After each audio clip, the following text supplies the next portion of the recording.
So the intent behind the display of items.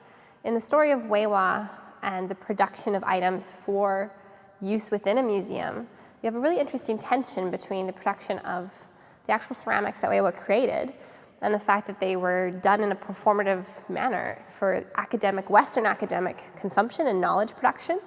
And they were done to be put on display within museum process, within a museum context. You don't necessarily have those items actually being used in their proper ritualistic way as actual items of use within the culture itself. And so that's an interesting tension. How many items do you think of in museums were just made to be put there in lots of ways? Anthropology did that quite a bit. There was this production for placement in museums. And this exhibition is questioning that. The production of something, the making of something, and then the belief in the fact that you know it because it's been made for knowledge consumption.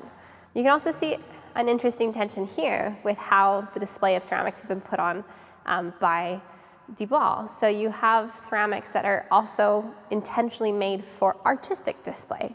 These ceramics are not used as holding pots for water or anything. They don't have an actual functional use. It's artistic use. And so it's really interesting to look at them and think about, well, how that artistic use is inscribed on them.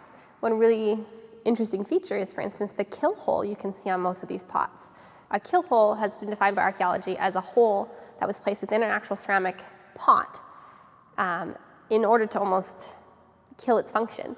It was usually included within burial ceremony of some sort.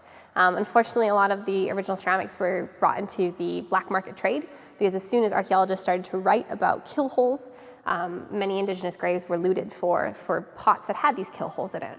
And yet you see here the kill hole is actually the thing that gives the life to these pots. The kill hole is what gives them the suspension, the ability to move, the ability to fly in a space, to be all over and take up spaces that they hadn't previously been able to take. And their function is life rather than death in the same way.